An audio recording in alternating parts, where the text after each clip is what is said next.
Hello everyone, we're going to see how this goes because I'm just winging this video. I'm not really winging it, I actually made some notes. But unlike everything else you're probably going to see real estate related, at least videos that are similar to mine, they're actually not going to be too similar because I don't have any fancy editing equipment. I don't know how to put the headlines across the screen, the thumbnails and all that stuff. I'm just not focused on that right now. And but the value of this video is not going to be in the theatrics, you know, what you're going to see across the screen or things inserted here on your screen or there, or click the link here or whatever. I don't know how to do any of that. That's not what value I'm bringing to you today. Today what I want to talk about are the things that seemingly nobody is talking about when getting started in real estate, more specifically real estate investing. I do have experience as a a realtor as well, but that's not really what this video is going to be about. If you see me glancing off, it's because I'm trying to look at the camera and make sure I'm still on the screen. And apologize for my appearance. I was out driving for dollars earlier. That's something you can kind of do just in the comfort of whatever clothes you want to wear. So I'm currently sitting in my my place and been wanting to make this video for a while now. So my goal, real quick, is to bring you guys along on my journey on building a business and then hopefully succeeding in that business, because I think that'd be really cool to watch somebody do that, because usually you see the results, the fruits of somebody's labor, but you don't get to see what it took for them to get there. So if I can stay consistent, hopefully I can make enough content to kind of share some things with you guys. I wish I would have started earlier. But with that being said, so I'll move on to the meat and potatoes of this video, and here I'm going to be looking at my notes. So again, this is stuff that nobody seems to be talking about in real estate investing. I watch a ton of videos, guys, on the subject, mostly wholesaling. Well, there's a ton of great content out there. Clever Investor, Austin Zabak, Max Maxwell. I mean, you name it, there's a lot of good information out there. But it just seems that nobody's talking about how things actually are when you start. So that's what I'm going to talk about. And my disclaimer right up front, you guys, is that there are always exceptions. Okay, what I'm going to say, take with a grain of salt. This is my reality. This is my experience. You could have a completely different experience than myself. You could have a completely different outcome. You might get faster results. You might get slower results. I don't know, but there are always exceptions, okay? If you're going to be one of those people that want to comment down below that say, well, I know this guy that, or, well, it only took me 2 days to get my first deal, that's the exception, okay? I'm talking about the overwhelming majority, the general rule of thumb, okay? And I'm hoping that the people watching this are smart enough to distinguish between the two, that yes, there can be an exception, but I'm talking generally speaking, at least in my reality. Okay, so I hope that makes sense. Okay, so the first thing I'll mention is you'll see ads, and these even from ads from people that I even look up to and have a lot of respect for, is the beginning with little to no money down, hook, line, and sinker, I guess, form of advertising. Like for instance, learn how to do investing with little to no money down. All right. I'm not going to say that's complete bullshit, because it's not. Yes, you can invest in real estate with little to no money down, but I'm here to address what everybody's not telling you, because I promise you that is not the whole truth. All right. That's only part of the truth. And I guess this is more for someone with the mindset of actually building a business doing this, as opposed to somebody who's just trying this out to see if they A, like it, and B, see if it works for them. So again, what I'm leaning towards when I'm going to say what I'm about to say is for somebody who's wants to build a business. For instance, me, this is what I chose to do, okay, and this is how I'm going to make my living. I'm not dabbling in real estate. I'm not doing this part-time. I don't have a job. This is what I'm going to do with my life, all right? So that being said, let's even check my notes here. The cost of starting a business. Okay. Nobody tells you the cost of starting a business, all right? I mean, it is a ton of work, but it is also costly. Now, with that being said, in real estate, starting a business, it's, from everything I gather, it's a lot cheaper to start a real estate business than it is to start a business where, say, you need to rent out office space or produce and outsource people to make products that you're going to sell, you know, because you're not doing that. You don't have those expenses, but it still costs money, okay?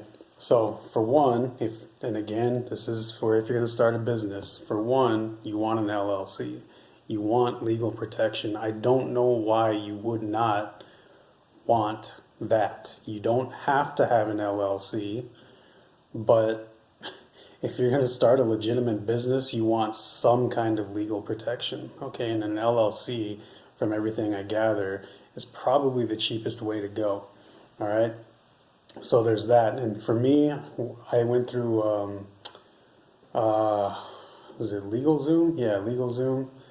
And my LLC cost me $700 plus. I don't remember the exact dollar amount, but I know it was just over $700. And I'll pull up this cost sheet here towards the end to show you everything I've spent.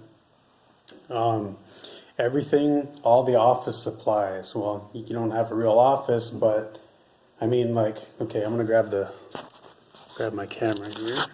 So I just mean like little things. Like I made my own bandit signs. All right, some of my own bandit signs. If you don't know what bandit signs, we'll talk about that in a bit.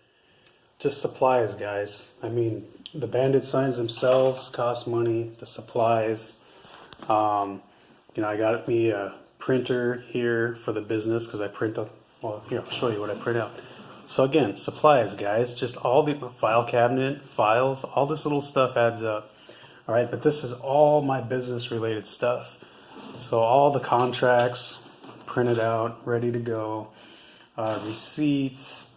I mean, who cares what's in there? But the reason I'm showing this to you is these are just added expenses, okay? And that's why I brought the printer up, is because I'm using it to print out things like contracts and stuff like that.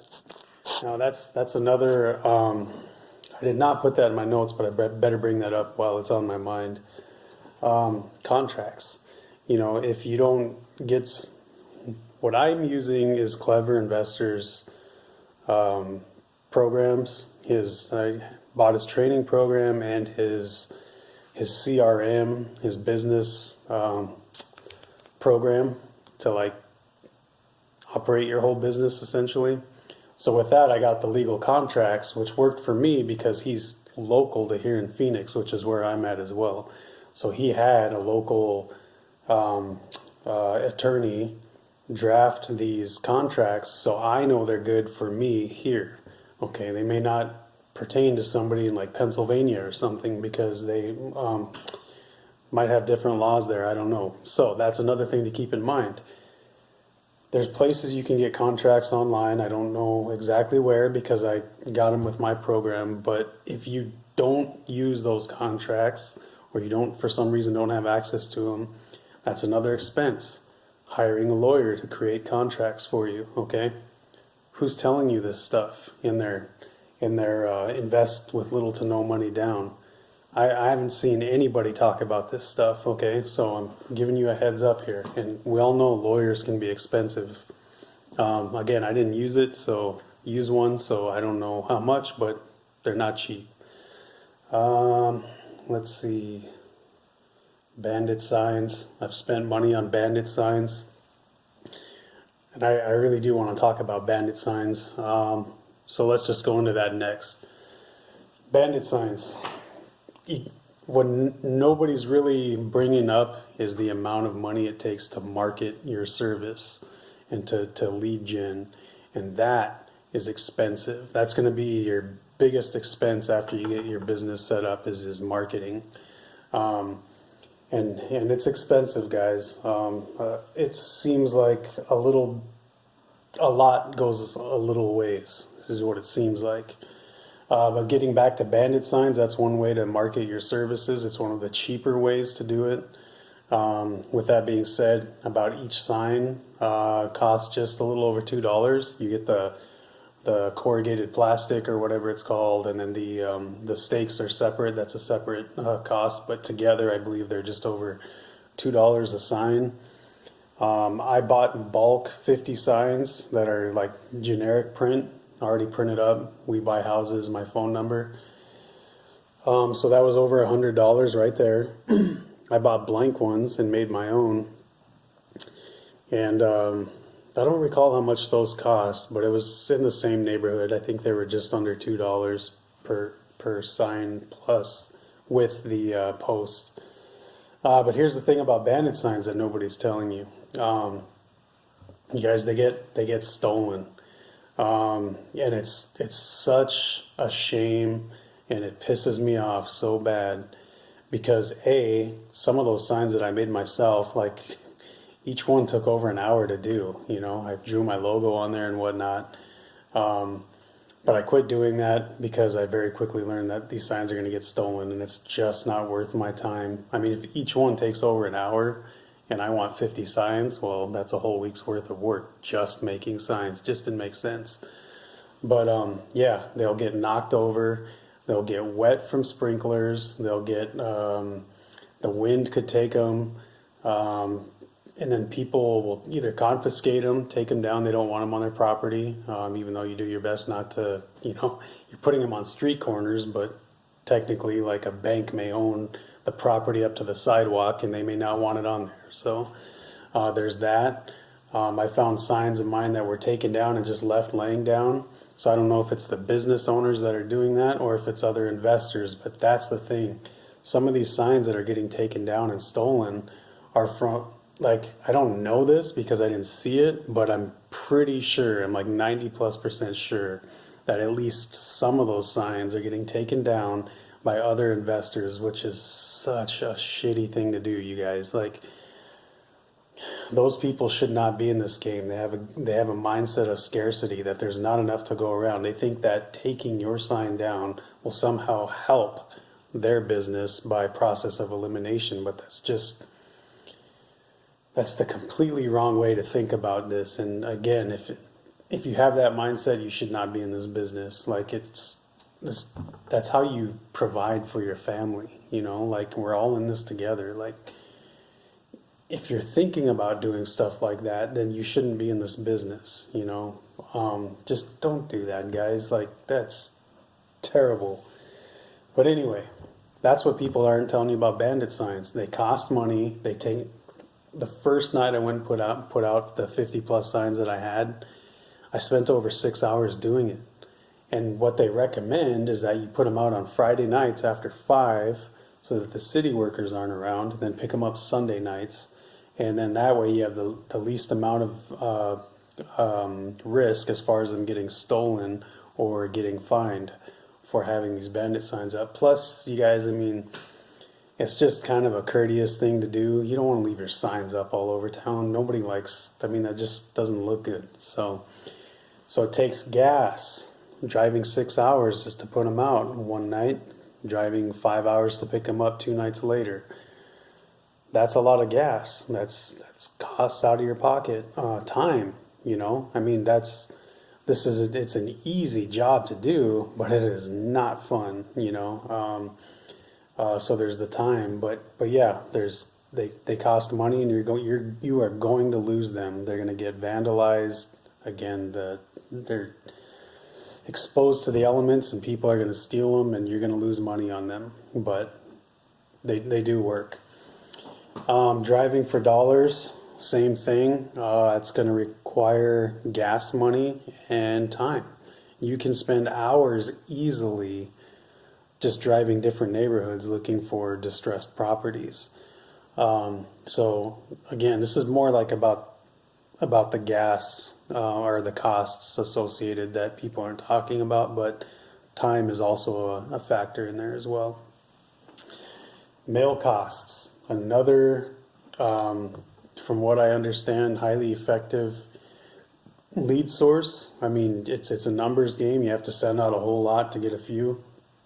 I'm saying this, you guys, this is only my third week in the business, so I'm not talking necessarily from experience as far as, oh, they're a good lead source. Well, this is what I'm hearing, and I know this because people have had success with it. I'm not implying that I have success with it because I just started, all right? But what I'm sharing with you, that's not really the point. I'm bringing that up. The point I'm bringing this up is the costs associated with it. Okay, so on my program, which is called Deal Automator from Clever Investor, which I really do like, by the way,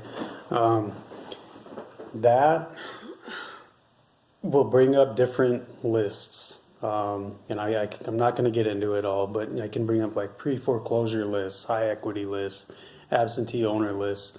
I can populate all these lists, and then I can set it up for mailing, creating a campaign and setting out certain pieces of mail to these individuals that I choose in this campaign, and kind of like set it and forget it, you know. But it costs a lot of money. So for mailing costs, what did I write down here? Right now, I'm at $800+ in sending out mail for a campaign. It's a lot of money, you guys. And of course that costs money. There's the cost of the materials, and then there's the cost to ship it, you know, which is a stamp, but still it all adds up. So I think my first list was like 600 plus. Was it? No. It was 100. It was 100 some people. I want to say like 105 or something like that. And that cost me over $600 to get all that mailed out. So, like, be prepared, you guys. You are going to spend money doing this. All right. And again, I'll hold up the cost list here as soon as I'm done with the video. But REI Skip. Okay, so one thing that my Deal Automator does not do is provide phone numbers. The reason why is whatever database it gets it from, it's just public information that, like, I don't know if it's the county assessor's website or where they pull their info from, but it's the info they pull is info available to the public. They just make it easier to access it through the program, if that makes sense.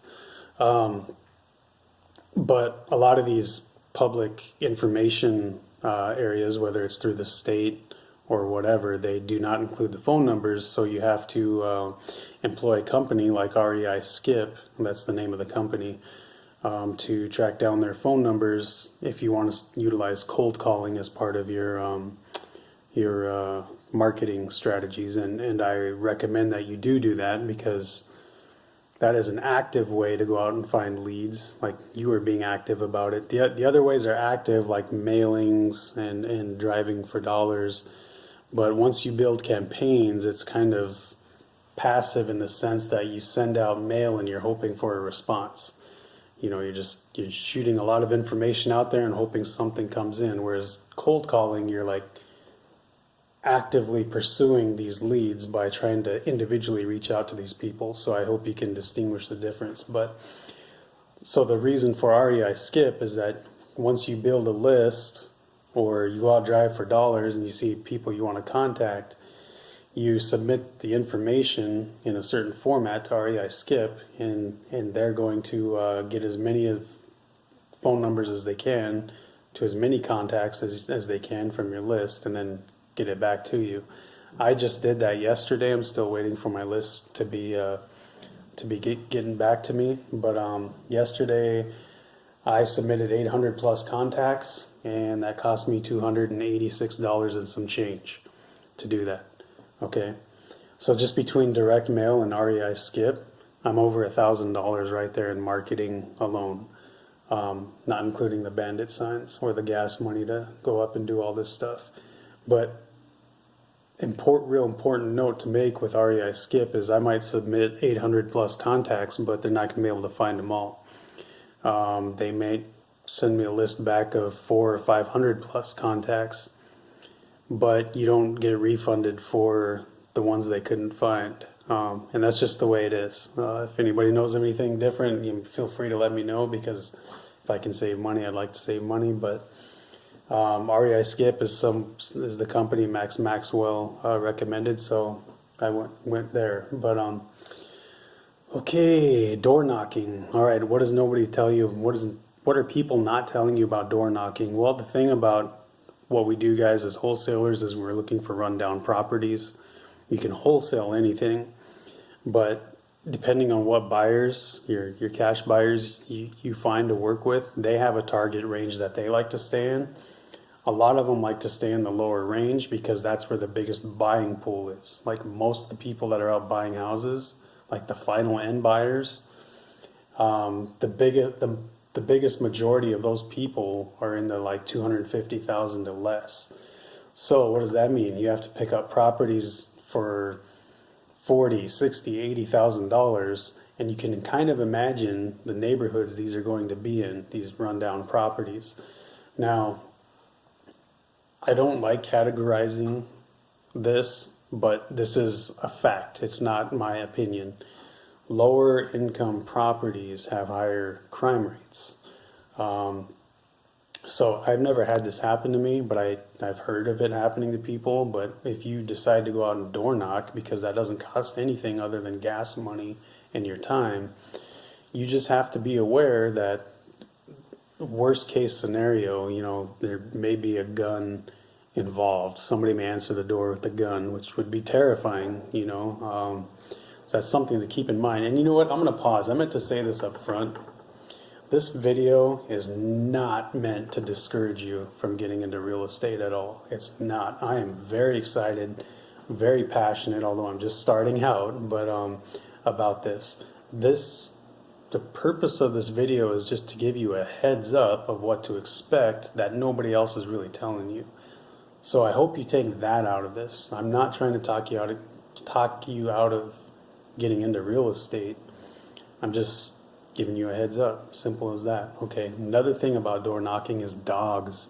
I've never been bitten by a dog, but I've door knocked hundreds of doors. I mean, maybe 1,000. I don't know. I've door knocked a lot of houses, and numerous times I've had dogs run out. And they'll sniff you, but thankfully I've never been bitten. But that's a very real possibility of that happening, and it's unfortunate, but that's part of the reality and something to keep in mind. And then the last thing I have for notes is, like, if you're going to build a business, you have to treat it like a business. I mean, setting up a business is a lot of work. It was a ton of work for me. It was a new experience for me. It was very eye-opening of what it took to create a business, a foundation, putting systems in place to not only start the business, but have it operational and ready for expansion. I've got that part done now, or at least done enough to start doing the actual work, but now is doing the actual work. And lead gen is key, guys. I mean, again, there's the passive in the sense that, yeah, I sent out all this mail and I hope something comes back. But the thing about that campaign is it stretches out for over 5 months. So what do? Just sit here for 5 months and do nothing? No. If I'm not, I'm going to be either driving for dollars, setting up more mail campaigns, doing the bandit signs on the weekends, and cold calling. And I'm going to be doing that stuff every single day, because you have to. You have to. That's what your business is going to be. You have to go after it every single day. And I'm not sure how much of that, what am I trying to say here? I don't know how much of that aspect of the business people are emphasizing. It's not a get-rich-quick thing. Most people that I follow take about a year or two to get really successful, and they work their butts off during that year or two. And And again, that's why I want to share this, because you guys, nobody really sees that. So hopefully I can capture enough of it to make it interesting. But anyways, yeah, I mean, that if this is what you're going to do, you have to treat it like a business. If Walmart doesn't show up for a day, guess what? Walmart doesn't make any money. A certain store, you know. So anyways, I'm going to share some of the prices, and hopefully this doesn't turn out backwards. I'm not sure. I don't know if this is showing up backwards or correctly on the screen. So if it shows up backwards, I apologize. But anyway, so I'm going to go ahead and share this with you. So again, my LLC was $700+. My printer was $150+. My domains for my websites were $25+.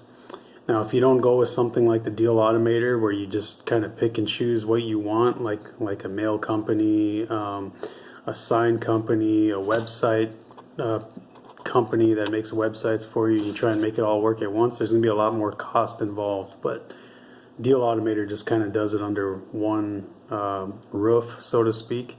So a lot of these costs are have that included, but if you did it separately, it'd actually cost more, which is why I went with Deal Automator, because again, it's kind of all under one roof, and it was actually cheaper in the long run. But that's this cost here, the CRM, the business program. Mine is Deal Automator.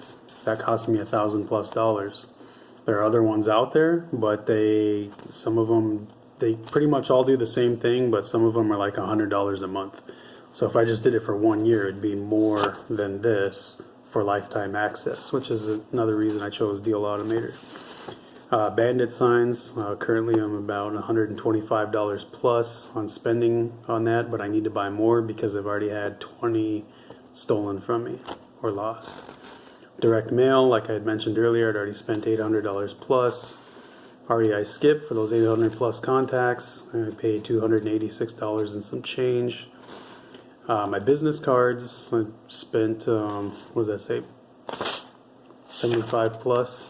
See, I'm reading it backwards. So, UPS mailbox. Cody Sperber, the clever investor, recommends you rent a UPS mailbox because it shows up as a suite number. You can put this on your business cards, on your website, so on and so forth. It looks more professional, and for me that just made sense because I don't want people knowing my home address. There's no reason I want to put my home address on my business cards. I want to keep my personal life and my business life completely separate. All these things right here added up to $3,352. Just these, and that's not everything, guys. There's things like markers. I bought this. This here was a spray to spray on my signs. It's UV protectant, and I was also hoping that if people draw on it, pretty much vandalize my sign, I could just wipe it off and reapply that. There's just little things, you guys, in a business that you're going to buy that the costs add up. So this isn't an accurate number. It's actually a little bit higher than that, but there's a lot of little things. Now, as far as training goes, Ty Lopez has a program for wholesaling. I purchased for $1,000, and then Clever Investor, I purchased his program as well for it was around $300. I don't remember exactly what it was, but it was very close to $300. So that's another extra $1,300. Add that there. That's $4,600 some dollars. So yes, my opinion is this. Whether you're going to quit working or whether you are still working, again, take this for what it's worth, but my opinion is that you have at least $6,000 to start.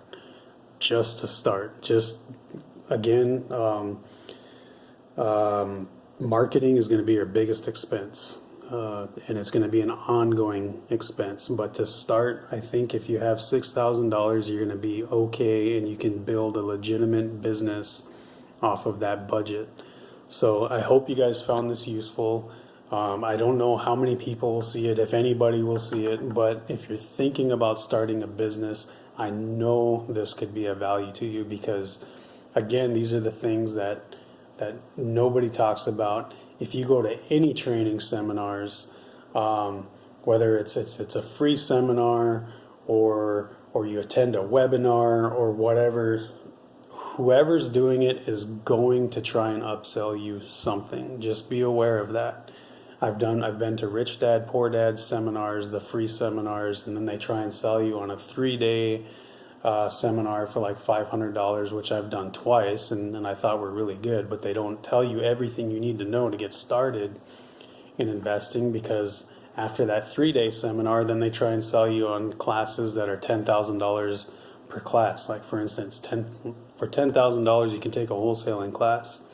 For $10,000 you can take a foreclosures class. And it just adds up. The more classes you buy, the better the deal, but still per class, $10,000 is ridiculous. All right, you don't need to spend that much money to learn how to do this. Like I said, my training, I Lopez, Clever Investor, and I also utilize biggerpockets.com, which is completely free. Between those three things, hell, I think either any one of those three things, I'm pretty sure you could get started with wholesale and start making money and start making your first deals just by any one of those. So those three things right there I've spent $1,300 on, and that is more than enough to get all the information I need to start doing what I want to do with real estate investing, which again is wholesaling. So again,